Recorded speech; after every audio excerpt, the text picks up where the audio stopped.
अस्सलामुअलैकुम अज़ीज़ तलबा। आज हमारा उर्दू का दूसरा लेक्चर है।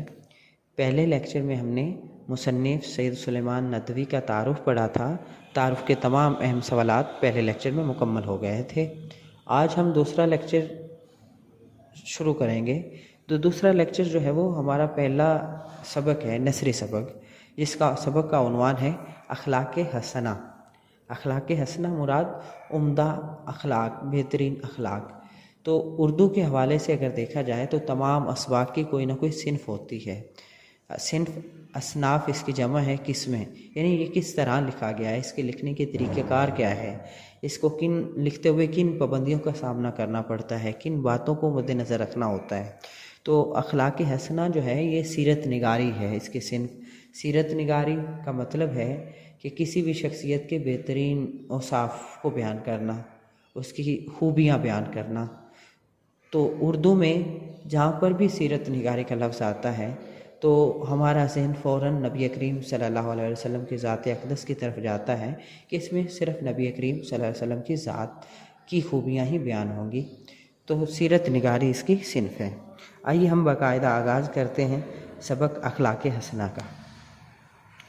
सबक का आगाज़ है, किसी ने उम्मुल मोमिनीन हज़रत आयशा सदीक़ा रज़ी अल्लाह ताला अन्हा से पूछा कि हज़ूर अनवर सल्लल्लाहु अलैहि वसल्लम के अखलाक कैसे थे। उन्होंने कहा, क्या तुमने कुरान नहीं पढ़ा है? जो कुछ कुरान में है वो हज़ूर ख़ातमुन नबीयीन सल्लल्लाहु अलैहि वसल्लम के अखलाक थे। गर्ज़ आप ख़ातमुन नबीयीन सल्लल्लाहु अलैहि वसल्लम की सारी ज़िंदगी कुरान मजीद की अमली तफसीर थी, और ये भी आप सल्लल्लाहु अलैहि वसल्लम का एक मोजज़ा है।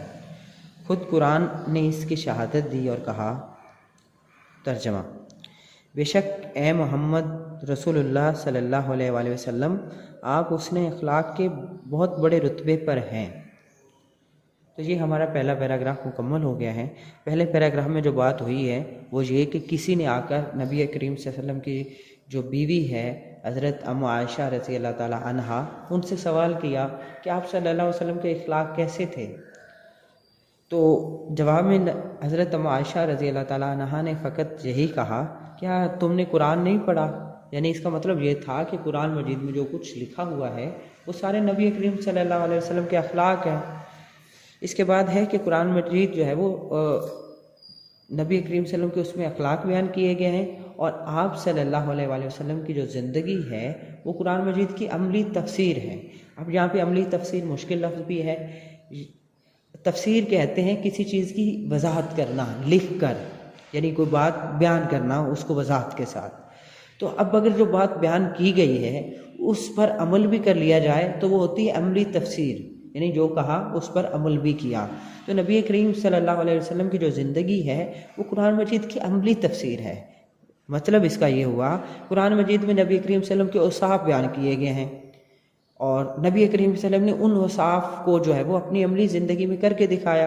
यानी नबी करीम सल्लल्लाहु अलैहि वसल्लम ने फरमाया कि झूठ नहीं बोलना, या कुरान मजीद में भी इरशाद हुआ कि झूठ ना बोलो। तो नबी करीम सल्लल्लाहु अलैहि वसल्लम ने सिर्फ सहाबा को बताया नहीं या लोगों को बताया नहीं कि झूठ ना बोलें, नबी करीम सल्लल्लाहु अलैहि वसल्लम ने करके दिखाया कि झूठ नहीं बोलना। खुद जो है वो झूठ नहीं बोलते थे, सहाबा के सामने एक अमली मिसाल थी। इसी तरह नबी करीम सल्लल्लाहु अलैहि वसल्लम ने फरमाया कि हलाल कमाओ, हलाल रोज़ी। तो नबी करीम सल्लल्लाहु अलैहि वसल्लम ने सिर्फ फरमाया नहीं बल्कि करके दिखाया कि हलाल रोज़ी कैसे कमानी है, उसके तरीक़ेकार क्या है, उसके लिए किन असूलों को मद्देनज़र रखना है।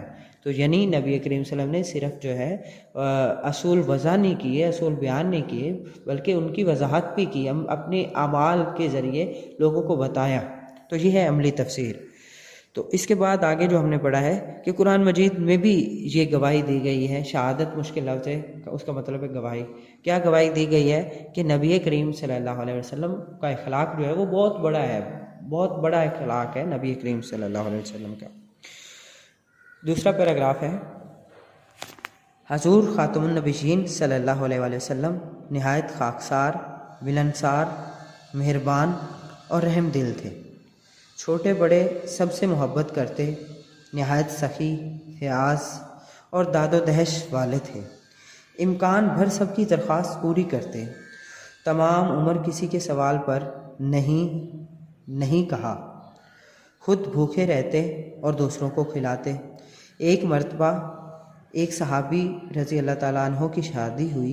उनके पास वलीमे का कुछ सामान न था। हजूर ख़ातमुन नबीयीन सल्लल्लाहु अलैहि वसल्लम ने उनसे फरमाया कि आयशा रज़ी अल्लाह ताला अन्हा के पास जाओ और आटे की टोकरी मांग लाओ। हालांकि उस आटे के सिवा शाम के लिए घर में कुछ भी ना था। तो ये दूसरा पैराग्राफ मुकम्मल हो गया। इसमें नबी करीम सल्लल्लाहु अलैहि वसल्लम की खूबियाँ बयान की गई हैं कि नहायत मेहरबान थे, रहम दिल थे, सखी थे, प्यास थे, और एक मुश्किल लफ्ज़ है दादो दहश वाले थे। दादो दहश वाला मतलब नहायत सखी जो है उसको कहते हैं, मेहरबान को कहते हैं, या खैरात करने वाले को भी कहते हैं। अब ये नबी करीम सल्लल्लाहु अलैहि वसल्लम की सैयद सुलेमान नदवी ने खूबियाँ बयान की। सिर्फ खूबियाँ बयान नहीं की बल्कि आप सल्लल्लाहु अलैहि वसल्लम की ज़िंदगी से एक एक दो दो मिसालें भी पेश की हर खूबी के हवाले से। तो इसमें एक खूबी आई है सखी और फ़याज़ से। उसके लिए वो मिसाल पेश करते हैं कि एक सहाबी रज़ी अल्लाह ताला अन्हु की शादी हुई तो उनके पास वलीमे के लिए कुछ भी ना था। तो आप सल्लल्लाहु अलैहि वसल्लम ने इरशाद फरमाया कि हज़रत आयशा रज़ी अल्लाह ताला अन्हा से आटा मांग लाएं। तो जब सहाबी गया आटा मांगने, तो जो घर में आटा था यानी एक ही वक्त का आटा था जिससे शाम का खाना पक सकता था, तो हज़रत आयशा रज़ी अल्लाह ताला अन्हा ने वो आटा उठाकर सहाबी को दे दिया। तो इससे बड़ी मिसाल क्या हो सकती है सखावत की। अगला पैराग्राफ है फ़याज़ी और दुनिया के माल से बेताल्लुकी का ये आलम था कि घर में नकद किस्म की कोई चीज़ भी होती तो जब तक वो सब खैरात न कर दी जाती, आप ख़ातमुन नबीयीन सल्लल्लाहु अलैहि वसल्लम अक्सर घर में आराम ना फरमाते। एक बार फिदक के रईस ने 4 ऊँटों पर गल्ला भेजा। उसको बेचकर कर्ज अदा किया गया, फिर भी बच रहा। आप ख़ातमुन नबीयीन सल्लल्लाहु अलैहि वसल्लम ने कहा, जब तक कुछ भी बाकी रहेगा मैं घर नहीं जा सकता। रात मस्जिद में बसर की। दूसरे दिन जब मालूम हुआ कि वो गल्ला तकसीम हो चुका है तब घर में तशरीफ़ ले गए। तो इसमें एक और नबी करीम सल्लल्लाहु अलैहि वसल्लम की खूबी बयान की गई है कि दुनिया के माल से बेताल्लुक़ थे, यानी दुनिया के माल से कोई गर्ज नहीं थी, माल जमा करना, या यूँ कह ले कि माल की हवस नबी करीम सल्लल्लाहु अलैहि वसल्लम के अंदर मौजूद नहीं थी। इसकी एक मिसाल भी साथ दी कि एक फिदक का रईस अमीर आदमी था, उसने 4 ऊँटों पर सामान भेजा। तो नबी करीम सल्लल्लाहु अलैहि वसल्लम ने सामान को बेच दिया और जो कर्ज़ था वो पहले उतारा, फिर भी पैसे बच गए। तो नबी करीम सल्लल्लाहु अलैहि वसल्लम ने फरमाया कि जब तक ये पैसे बच गए हैं, मेरे पास मौजूद हैं, तब तक मैं घर नहीं जा सकता।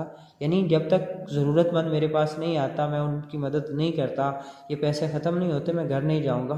और फिर जो है वो एक रात तक वो पैसे या वो चीज़ें नबी पाक सल्लल्लाहु अलैहि वसल्लम के पास मौजूद रहीं। तो नबी करीम सल्लल्लाहु अलैहि वसल्लम घर नहीं गए बल्कि मस्जिद नबवी में ठहरे रहे।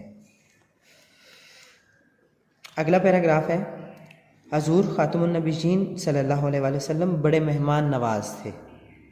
आप ख़ातमुन नबीयीन सल्लल्लाहु अलैहि वसल्लम के यहाँ मुसलमान, मुशरिक और काफिर सब ही मेहमान होते। आप ख़ातमुन नबीयीन सल्लल्लाहु अलैहि वसल्लम सबकी खातिर करते और ख़ुद ही सबकी खिदमत करते। कभी ऐसा होता कि मेहमान आ जाते और घर में जो कुछ मौजूद होता वो उनको खिला पिला दिया जाता और पूरा घर फाका करता। रातों को उठकर मेहमानों की देखभाल फरमाते कि उनको कोई तकलीफ़ तो नहीं है। तो इसमें नबी करीम सल्लल्लाहु अलैहि वसल्लम के जो अखलाक हैं उनमें से एक खूबी बयान की गई है मेहमान नवाजी।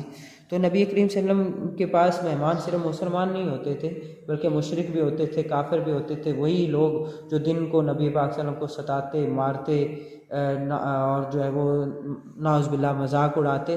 तो एक वक्त आता कि वो भी नबी पाक सल्लल्लाहु अलैहि वसल्लम के दस्तरखान पर मौजूद होते, नबी पाक सल्लल्लाहु अलैहि वसल्लम उनकी मेहमान नवाजी कर रहे होते।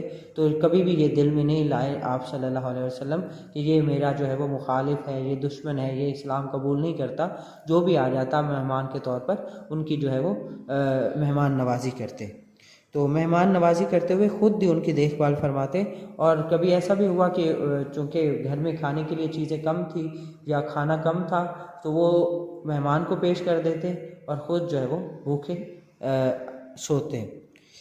तो ये हमने 3 से 4 पैराग्राफ पढ़े। इस मुकम्मल सफ़े में जो नबी पाक सल्लल्लाहु अलैहि वसल्लम की ज़ात की खूबियाँ बयान हुई हैं उनमें सखावत है, कि आप सल्लल्लाहु अलैहि वसल्लम सखी थे, उसमें एक सहाबी के वलीमे की मिसाल दी गई कि वो जो घर में मौजूद आटा था वो उसको दे दिया और ख़ुद जो है वो फाका किया।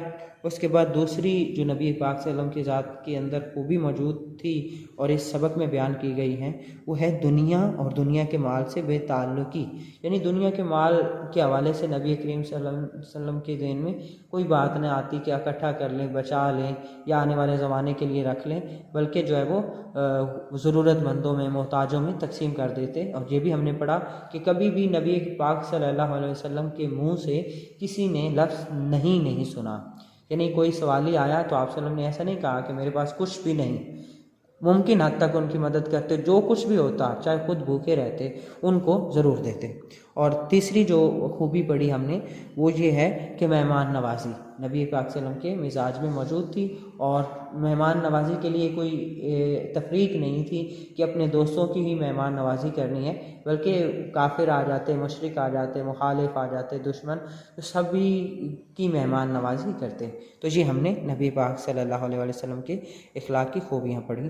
तो आपकी डायरी में जो काम शामिल है वो ये कि सबक अखलाक़ी हसना को एक दफ़ा मुकम्मल पढ़ लें। हमने सिर्फ आज सफ़ा नंबर 12 की रीडिंग की है, उसको पढ़ा है। अगर आपके पास किताब मौजूद है तो मुकम्मल को पढ़ लें। और मार्केट से अगर किताब नहीं मिल रही तो आप इंटरनेट से किताब डाउनलोड कर लें और उससे जो है वो एक दफ़ा सबक को मुकम्मल पढ़ लें। जो अगला सफ़ा है वो हम इससे अगले लेक्चर में डिस्कस करेंगे।